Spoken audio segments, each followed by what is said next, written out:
Africa, a land of immense natural beauty, stunning fauna and flora, magical sunsets, and pleasant climate, became in 1994 the beacon of democracy and hope for Africa and the world.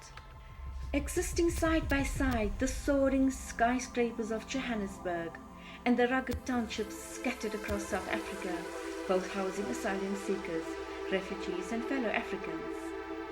Fellow Africans who during the apartheid era, although facing enormous challenges in their own countries, assisted the anti-apartheid movement and the ANC in particular with asylum materially, physically, and militarily.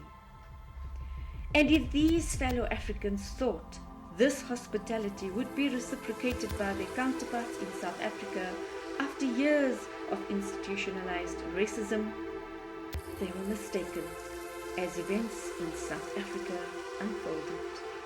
The unexpected had happened. Despite the country's transition from apartheid to democracy, prejudice and violence continued to plague this land of honey and milk against a new victim, the foreigner. But it was the black or Asian foreigner who was victimized, including Somalis, Ethiopians, Congolese, Zimbabweans, Malawians, Pakistanis, Bangladeshis, Indians, etc., but never against a single white foreigner. Isolated incidents of hostility towards these foreigners began as early as the 1990s, resulting in attacks on foreigners, but exploded violently and shockingly in May 2008. The question is this really xenophobia, or is it crime with a new face?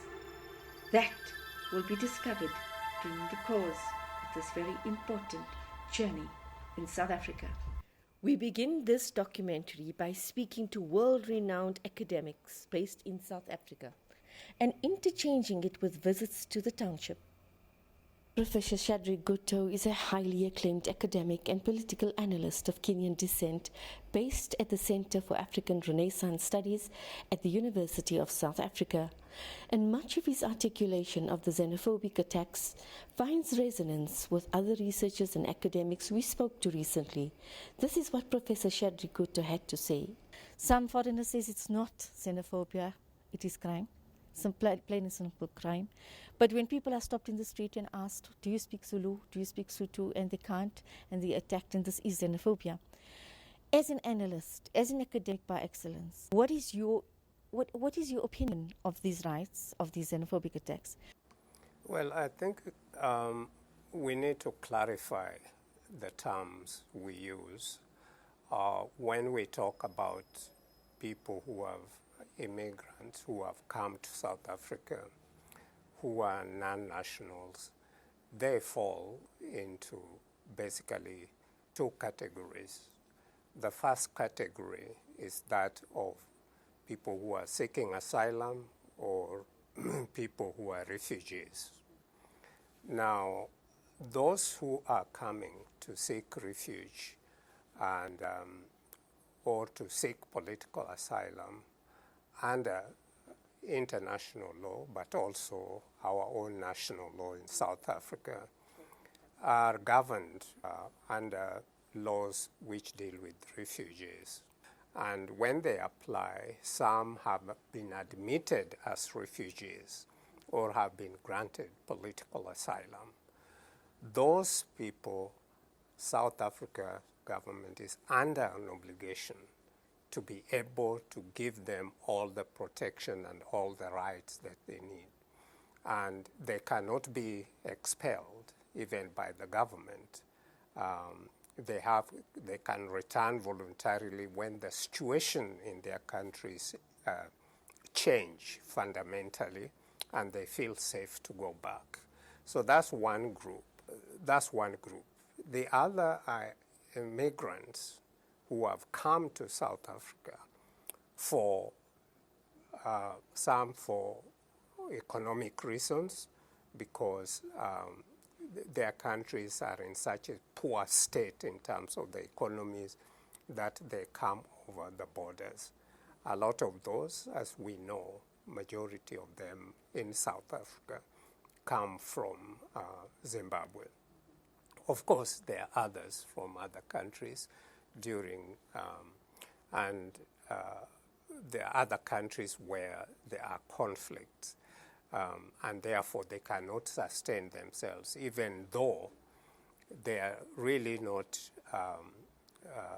people who are being targeted individually.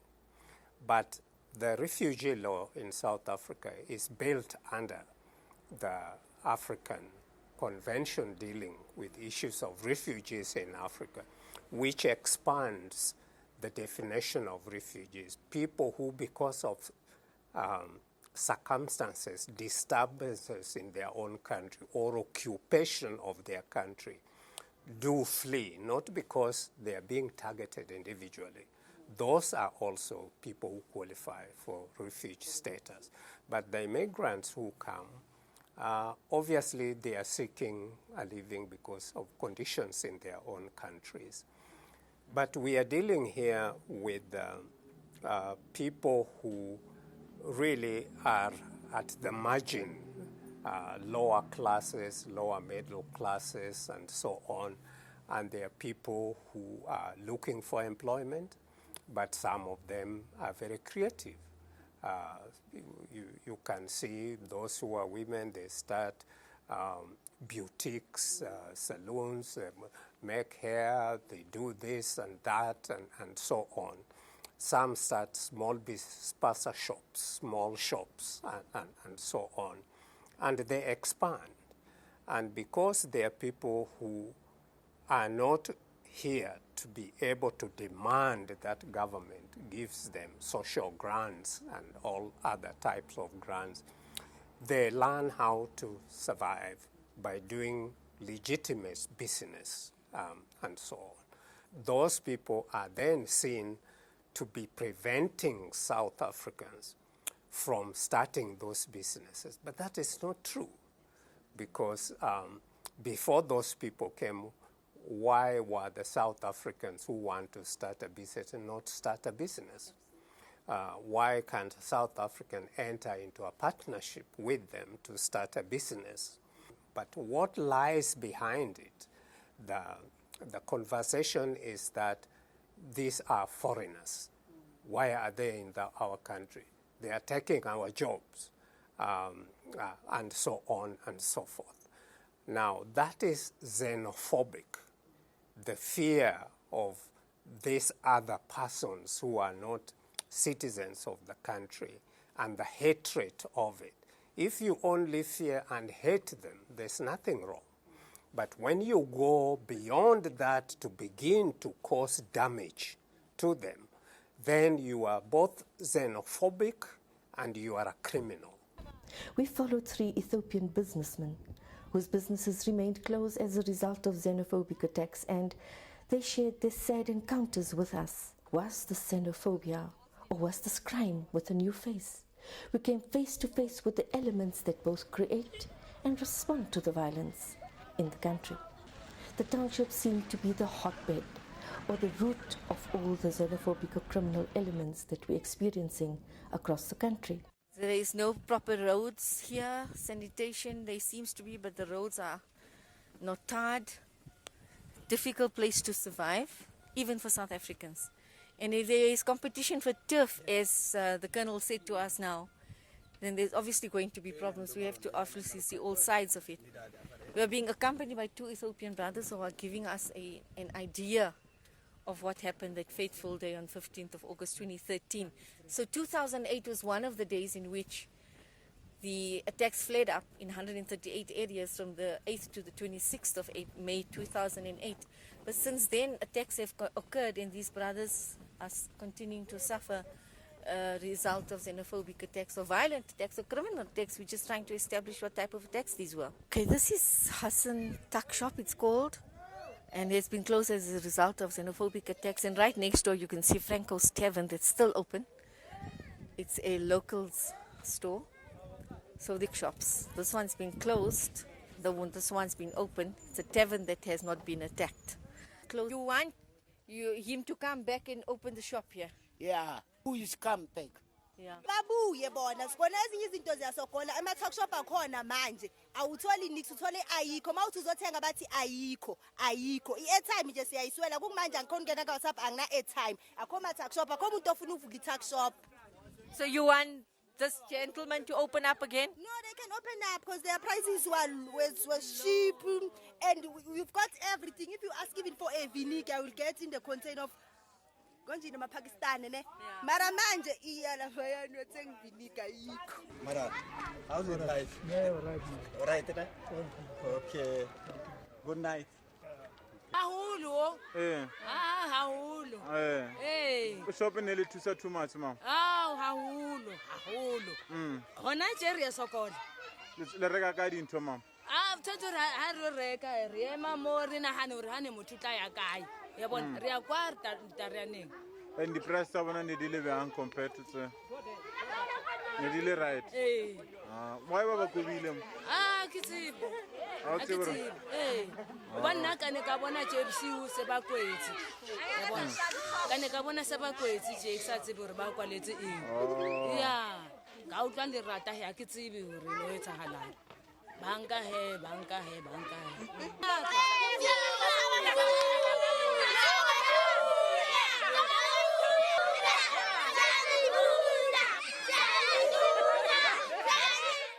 The youngsters from Norway just came out and said, go from here. We don't want these people here. Especially when when the community started saying, we want them to come back because the structures that are here don't have half the things we want. So they tell these people to go. Tell us, the crew, to go from here. They don't want to see us. And we don't know who these boys are and where they come from. Not even Gogo knew where they came from.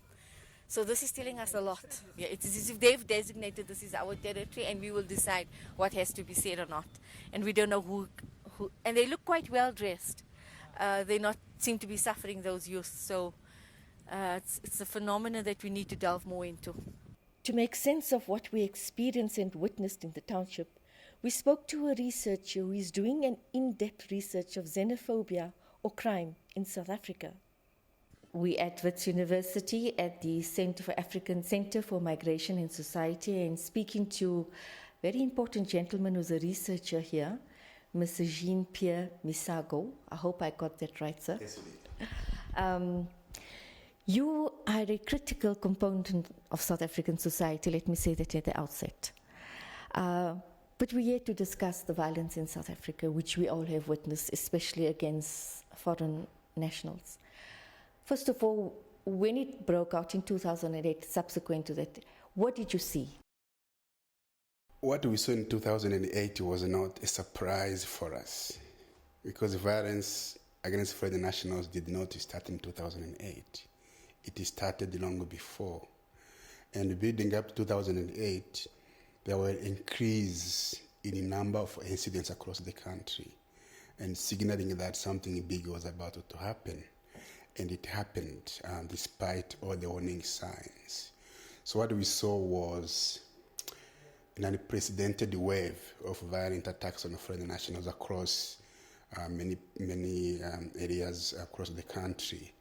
And we saw massive destruction of property, loss of life, and massive displacement of foreign nationals. And we shouldn't forget that also South Africans died. Also South Africans were displaced. Those who were not only mistaken for foreign nationals, but also who were considered as outsiders coming from other regions or provinces of the country. So that's what we saw in 2008. And then, you know what happened. The police tried to intervene. They did not succeed. They called in the army, and then violence eventually subsided. But it did not stop there. Since 2008, violence has been claiming more lives than it did in 2008, every year. Before we continue, you mentioned that it was not a new thing. It happened before. Yes. Can you explain that? We have documented incidents of xenophobic violence on foreign nationals since at least 1994, when the foreign nationals were thrown out moving trains by youth coming from political rallies. Blaming them of the same things they're blaming them for now. Like, you are stealing our jobs, you are stealing our social services, you are stealing everything from us, you shouldn't be here. So from 1994 we have seen of violence, but they were not as like what we saw in 2008. 2008 was unprecedented in terms of scale, in terms of damage, in terms of intensity, in terms of geographic spread and rapid geographic spread.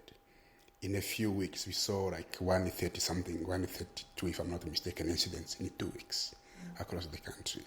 But similar incidents had happened before, and as I said, there was an increase in incidents building up to 2008, from 2003, 4, 5, 6, 7, and then we saw the massive outbreak in 2008. August 15, just outside, and the Xenophobia, he take my shop broke, everything take. After August 15 until now. And it's painful to see, because the gentleman, what he just said now was that he's received nothing from August 15, 2013. Although he's got refugee status, his shop had to be closed. He's got no source of income. His child had to stop schooling. So these are painful realities on the ground, and obviously the basic human rights have severely been disregarded. Is this your shop? This is his brother's shop. Is it closed? Yes. Is this the blue one? Is it closed? What seems to be very painful for the Ethiopians, the Somalis and Ethiopians look very much alike. What we've picked up this morning is very critical information, is that there's a person, we hope to see him in our trip. It's a dangerous area we're in, we have to admit that. That he is a Mozambican, married to a South African, and as arising out of his jealousy, he has bribed and paid other people, or the criminals, to loot and burn shops of the foreigners who are only Ethiopians, Somalis and Bangladeshis. So as we go on the ground, it becomes more frightening. Duduza, as I said, was a hot spot in the days of apartheid. It was here where people were necklaced to death. That's the burning tire were placed of them, and they burned to death as a result of that. And now we are seeing a new kind of violence, violence nonetheless. But fortunately, foreigners were not left alone. Ordinary South Africans responded, and one such person is former headmaster and now social worker, Mr. Kassem. Mr. Kassem, having done all that, you still did a lot with the community, the business community, etc., women's forums. What role did they play in assisting in the xenophobic attacks in 2000? In our country, there seem to be different forms of xenophobic attacks. I've had the experience, because I live in the Vaal Triangle, in the neighboring area of Sasolburg, some 2 or 3 years ago, there was evidence of xenophobic assault. I was called upon by the traders of the Sasolburg area to assist, because the situation had become very alarming. What happened was that in the area of Zamdela, where there are a number of foreign traders, there was an attack on shops owned by foreigners. A lot of them were Bengalis, there were some Somalians. What happened was that all of a sudden, from nothing, from peace and quiet, there was a sudden attack. Shops were looted, shop owners were chased out. Some of them, when they heard of the attack coming, they tried to move their goods. Many did not succeed, because the so-called mob of local people, unfortunately, came through very quickly, and these foreign traders had to virtually run for their lives. 2 hour time, all of shop brook, just outside Pupula finish, you see? Yes. Yeah. So it was planned. Yeah. When we met up with Professor Mamu Muchi from the Tshwane University of Technology, he gave us a detailed account of how Ethiopia gallantly stood for the liberation of South Africa at the United Nations when no other country did. Professor Mamu Muchi, I'm very fascinated to be speaking to a grand Ethiopian who holds the South African Saatchi Research Chair, funded by the Institute of DST, the Department of Science and Technology. You know, we know the critical role Ethiopia played in the anti-apartheid movement. Perhaps in your own words, you can tell us how Mandela came to Ethiopia and what Ethiopia did for the anti-apartheid movement when Mandela came. Most people just remember Mandela, but the Ethiopians did more than Mandela. They, until 1972, many South Africans were trained militarily. And when ANC was formed, it was formed as African National Congress, Africa, Pan-African, spiritual, humane, making all Africans prosperous was the idea. With Madiba, let me say two things also.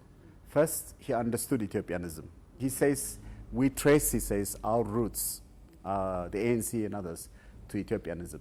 The Ethiopian movement is what actually gave us. That's what basically, I mean, it's very important that he mentions this as an important part of this history.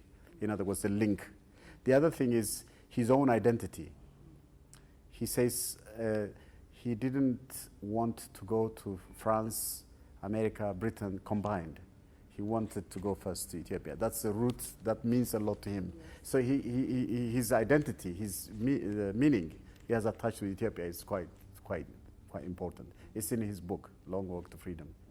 Anyone could read it. Somebody from here, South Africa, follow Mandela to kill Ethiopia. Yeah, Ethiopian government, Haile Selassie, save him, protect him. That old man, you know? that old man. That old man is do like this. The old man from Ethiopia. Now there's another old man helping them. Ethiopia is having for South Africa government big favor. You know? I defend their life here. Yes. Many of them. People try to rob them and they scream, I stand up. Yes. I've got a house in Sakanda, but through these people, because they work here, I stay here now. Yes. I don't even go to my house, I stay here. Because the foreigners we spoke to claimed that although they had refugee status, the United Nations High Commissioner for Refugees, or the UNHCR, had not responded to the recent crisis. So we spoke to Tina Jelly from the United Nations High Commissioner for Refugees to get some clarity on this and the legal status of refugees and asylum seekers in South Africa. UNHCR, we've condemned the attacks on foreign nationals, the majority of whom are refugees and asylum seekers. We're very concerned about their safety in the country. We've been working closely with the government to try and address the situation because the primary responsibility for safety for all people in South Africa, of course, lies with the government. We work closely with the South African police services on early warning systems. So we have a network of volunteers and refugees who will alert us if they suspect something's going to be happening. And we have, then we can also contact the police to make sure that they respond to potential attacks. Usually there's something that triggers the attack, and then many foreign shops begin to be looted. So sometimes it can be service delivery protests, sometimes it can be a security incident, and then we see that the tax are systematically looted. What we also try and do, if we feel like there may be attacks happening, we urge the foreign owners to close their shops. Sometimes we get the police to come in and help them evacuate so that they don't lose their livelihoods once the situation calms down. You know, many people think that since 2008 there haven't been that many attacks, but in fact, since 2008 we've recorded a number of incidents that have taken place throughout the country. The most recent one happened in Soweto in January, which started in Snake Park, when we had over 3,000 refugees and asylum seekers and foreigners' shops affected. Right now, the situation appears to be calm, but we know that it can spring up at any time. So we're really trying to keep an eye on it, and again trying to have the early warning system so that we can prevent any further loss of livelihood. Other brothers, Mazangetwa, supermarket, it's also closed as a result of xenophobic attacks. I don't know that now, 7 months now, I'm not working here. Yeah. That time they struck one child, Somalia people, mistake. Me Ethiopia, my Ethiopia men, my country Ethiopia, my staff, the people come and take it, everything take it. They take everything. Your Everything shop is is empty. empty. So you locked it up. I'm locked here. What would you think will happen if you come back? I don't know anyone no asking me. Okay, so what we've discovered, at the moment we go to some of the foreigner shops, from nowhere a crowd seems to be coming, and there's a huge crowd coming towards us, so we're going to have to move very fast. Would you like to come back here? Maybe the government, they come back, I'm coming here. Did the police help you to sort this? Anyone now, they no come here. No one came to help you? Where did they loot all your stuff? They stop or they go here, everything. And they that go was in August? One time they go, again they one after 1 month I'm come back here, again 2 times they might start taking. We are now privileged to speak to Mr. Yusuf Tara, who is a member of the Fordsburg Business Forum, a very important member of the Johannesburg community, whose normal social upliftment projects. If you look at Fordsburg, as the chairman of the Business Forum, today we feel like we're foreigners here, you know. In excess of 70 to 75% of the people that are doing business here are the foreigners. You understand? But it's also true to say that the business refugees that are coming in here are not participating to create a climate conducive for us to begin to help the poor, the needy, and the destitute. That's an important point. Very important point. You understand? Coming back to the refugees that are in the Eastern Cape, in south of Johannesburg, Duduza, and all these places there, what these people are doing, they're giving a service to the community. Under those tiring circumstances, they don't want to be beggars, and they open up a little business for 2-3 reasons. One is not to beg and put food on the table, at the same time assist those that are in need in the different townships.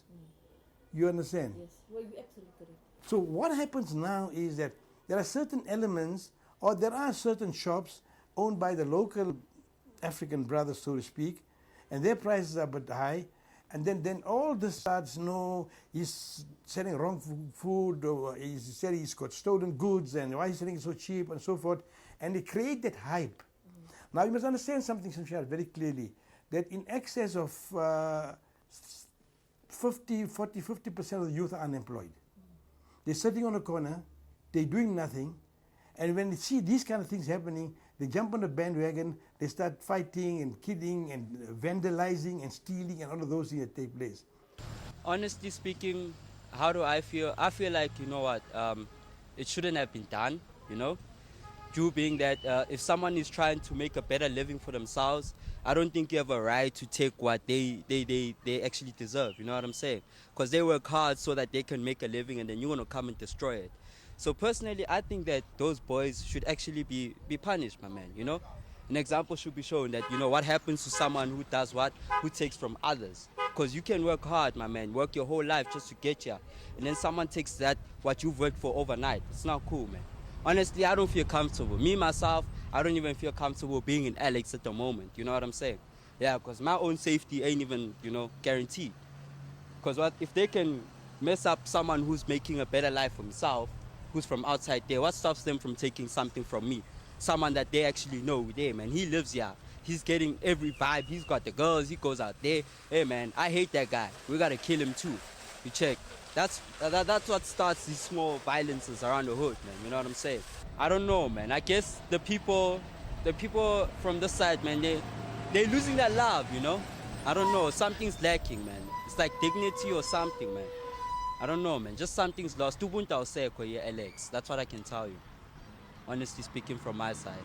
The response by religious leaders has not been muted either, and one such leader was the Reverend Rene Kitutu, who even consulted with the President of South Africa on the issue of xenophobia, and he revealed some stunning facts. I was among the 40 migrant organizations who spent 5 hours with His Excellency President Jacob Zuma to try to tackle the issue of xenophobic attack in South Africa.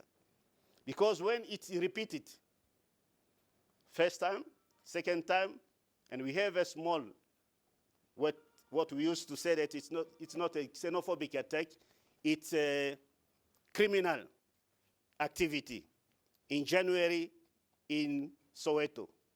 And we spend the day and night with the mayor, with the councillor of the city of Johannesburg, to try to find a solution on it. But speaking to the president, he recognized himself.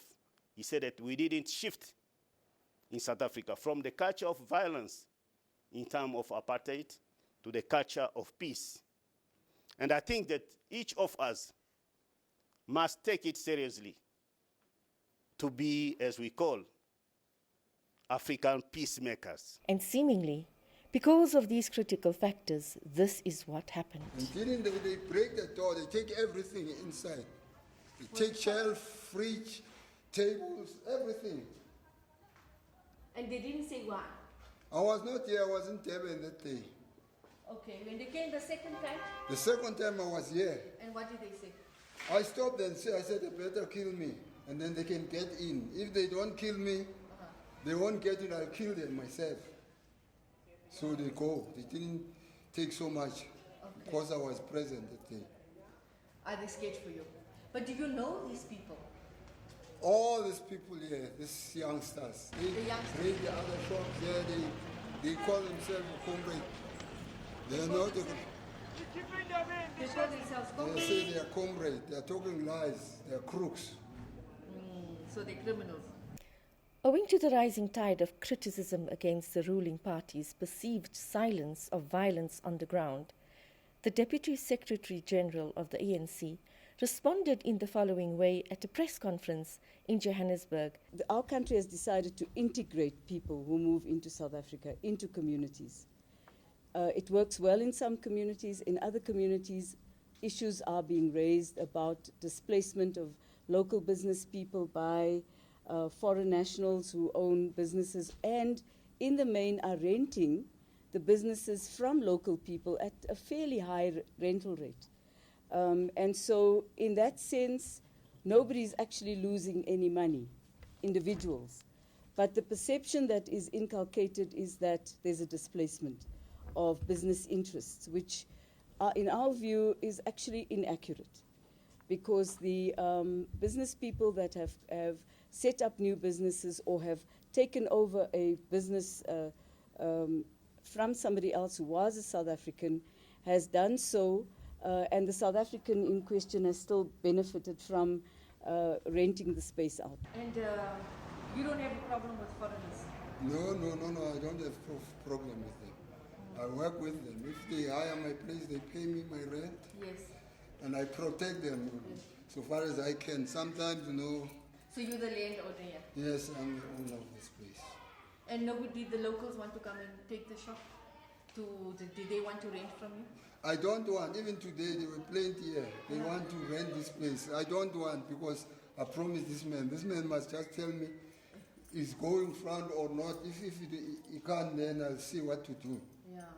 Oh, I'm so glad we have people like you, and you're so warm nature, and we are so, we're feeling so much of camaraderie, that there's so much of love between the foreigners and South Africans on the ground, but there's a criminal element. Yeah.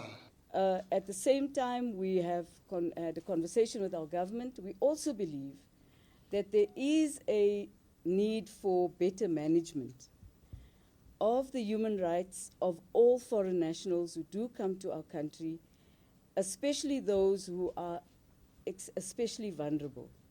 There are people who are not refugees, and we also have to be very open about that.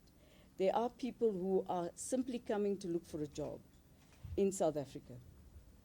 And yes, that creates quite a lot of strain amongst South African people.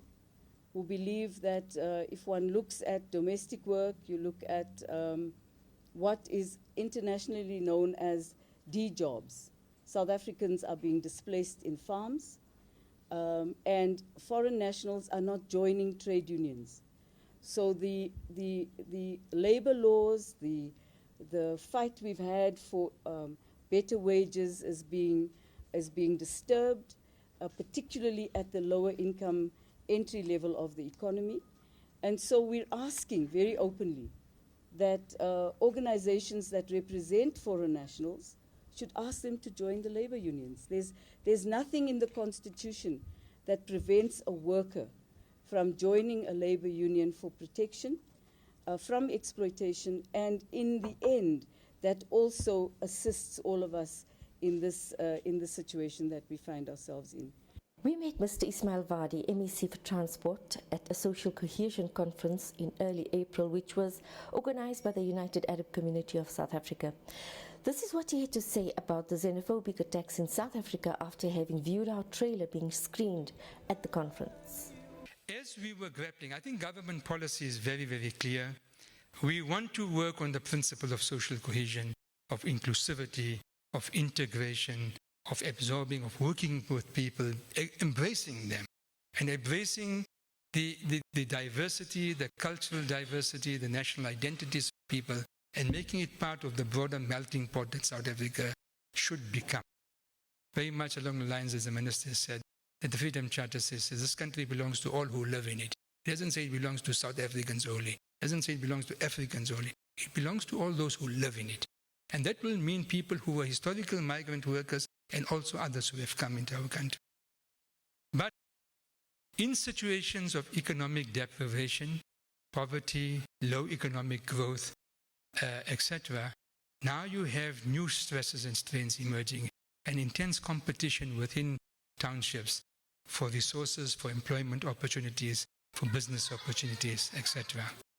And what really hit us hard was 2008. You've seen the photographs that were there of this person being burnt. I think it sent shockwaves throughout the world. And just as we thought that that was over and we've managed to contain that, we had in the last month or two, again, these attacks starting.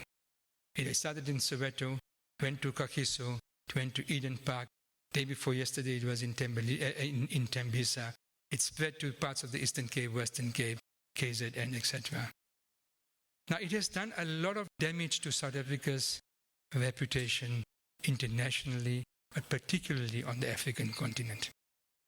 That photograph that was shown, I don't know, it wasn't here, where some people looting a shop and the cops walking away. You've seen that, the style, a very big picture of that.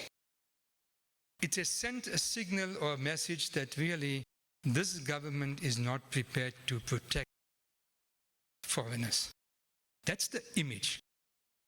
And 2 weeks ago, there was a seminar at Wits University where the Nigerian Consul General really lashed out at South Africa.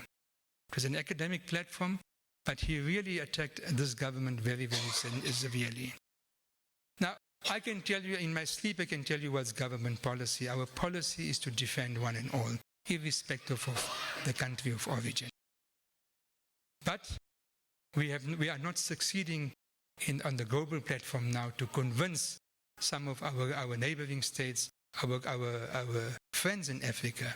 We play a major role in conflict resolution and peacekeeping in this continent, whether it is Burundi, Rwanda, Sudan, number of countries. We're playing a very important role, sometimes overt and public, sometimes behind the scenes. We play a very critical role. But I think the credentials of this government are in question as a result of these incidents. Perhaps the MEC is correct in saying that there are elements on the ground that are criminal, whether South African or foreign. Yeah. He's a friend of the councillor. Yes. And he gave him money to stop you from doing business. Yes. Also, he's a businessman. Also, he's a foreigner. Also, he's Shangane. A Shangane, no citizen. Yeah. Just a confused of a councillor mind for the money. You know, just a player, business player. They say push one, One is working here, one is push, South Africa is for democracy, equal democracy. Yes. Not one push, one is not work. So Sandile is a foreigner. Yeah. He's married to a South African. Yeah, it's marriage in South Africa. And he is, okay, all right. Yeah, also have, I think, citizenship he get after 2 years, I don't know, he start already now. But have you got refugee status? For me? Yes. I have. Yes. I have. So that means the government had to look after you? Never. It's also not totally correct that no one responded to the plight of foreigners, because an award-winning NGO did that almost immediately after the violence broke out, and they were none other than the Gift of the Givers under the leadership of Dr. Imtiaz Suleiman, the largest disaster NGOs in the world, to the extent that the government trusts you rather than their own officials with their money. But you were very active in 2008, between 16 and 28 May, when the xenophobic attacks escalated and exploded in many parts of the country. Before I ask you the nature of the work, Dr. Imtiaz Suleiman, the work that you do with xenophobic victims is not new. People may say that 2008 exploded, but it started earlier than that. Do you have any experience with regard to that? Xenophobia in South Africa, to us, that was sort of the first one. It was very unusual. Remember when freedom came in 1994, there was great euphoria in this country. And thereafter, people from Africa started coming in huge numbers to our country. They felt very welcome here. They felt this was their home, because many of them were oppressed in their own countries. And the moment the ANC took power, because in their mind, they've supported the ANC, they've supported freedom, they've supported liberation in this country, they gave refuge to people. You have violence in a township, that's quite normal. It has been there for years. I mean, a criminal element in any country in the world is nothing unusual. It happens. People say South Africa is the most violent country in the world, but I've seen violence in all kinds of intensities in many parts of the world. And you can't understand sometimes when you see very reasonable and rational people, the way they behave. When ego takes over the human mind, when they start losing rationality and reason, human beings do strange things. The most sensible of human beings start doing the most craziest things, not only in South Africa, but anywhere in the world. In South Africa itself, to me, really, it was the criminal element that was involved initially in the xenophobic attack. Because if you go to the townships, even now subsequently there's been attacks on foreigners in many parts of the country. But if you ask the people directly, they will tell you we love the foreigners. They will tell you they bring peace here, they bring prayer, they bring discipline, they don't have any drugs. We feel safe for them, our kids are safe for them. They break the packet, they'll sell you a portion of the sugar, not a full packet of sugar, but they won't inflate the price. They will give you the sugar at the low price, and they say, we're very happy what they do. They're making life easy for us, and we don't have to pay travel costs to go out. So another feature arises here. Is there a criminal element, or is there some kind of animosity from local business people who feel they cannot match the prices of the foreigners? And is that what's causing the resentment? Is this manufactured? Is it manipulated? Because in every incident, you would find the local people say, we feel so ashamed. We feel so sorry for what has happened. The sober analysis by Dr. Suleiman is evidenced on the ground as well as by local South Africans. So you all, the community, don't have a problem with the foreigners? Me? No problem. Oh, okay, that's so wonderful to hear. Yes. Okay. You pray they come back? Yeah. Especially Achamo. I like Achamo. You like Achamo too much, Achamo? Yeah. They like you too much, you want you to come back? Yeah, I like my freedom straight, my customer. And the prices, was his prices cheaper? Yeah, more than cheap. And did he have everything here? Yeah, everything. That's on the one side. In between, there was justification, yes, not for xenophobic attacks, but they will tell you a shopkeeper shot somebody. Now, you don't do that in a township. If there's this order or a disagreement, you find a way of solving the problem through dialogue. You don't go and shoot somebody and you create anger. You're living in a place where there's poverty, where there's unemployment, where there's distrust, where the media and the perception is that foreigners have taken our jobs. Yet they haven't taken anybody's jobs. They've created a job for themselves and creating jobs for others and making prices at a reasonable level. So yes, you have a bad element in the foreigner also, and that could lead to anger. But unfortunately, at that moment, when mob mentality takes over, it's very difficult to control. There is sometimes a perception that small businesses are fueling xenophobia by employing cheap foreign labor. But it was the business fraternity who wanted to create harmony between locals and foreigners. One such businessman was Mr. Ismail Musa from Musal Sales Room, who has no foreign employees but wanted to create a stable economic climate for all. Advice given by Professor Shadrack Kuto found resonance with the business community of South Africa, a very important component of this community. South Africa has come and, through a very troubled time in the past. And these Southern African countries, as you may call it, or even Central African countries, have supported the cause of democracy by allowing our freedom fighters, if you want to call them revolutionaries, and supported them over this period, as we know, from what we've seen in our great leader Nelson Mandela. Absolutely. Then, considering that the role that South Africa, the rest of Africa has played, you're obviously saying we can't turn our backs on them.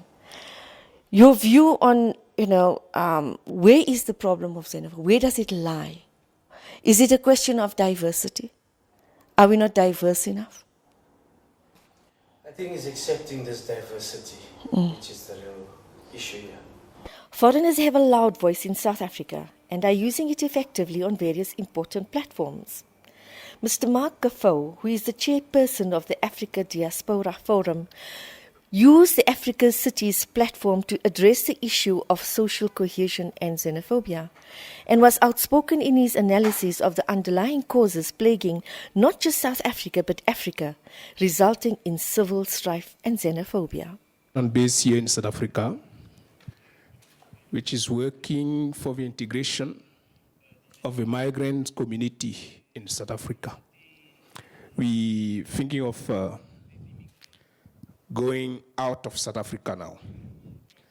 See, that's why we're interested in this session, because we felt that for many years, unfortunately, so many leaders train themselves to betray us. And to betray us is actually make sure that they put in our mind that we have so many challenges, that Africa is so poor, that nothing can be done. And we don't believe in that. I'm going to take the example of South Africa. After only 20 years of democracy, 21 years now, we are all panicking that now the population of South Africa is just a population which is falling from the sky. And the people, the 52 million people living here, is over the 21 year that they are coming in the country.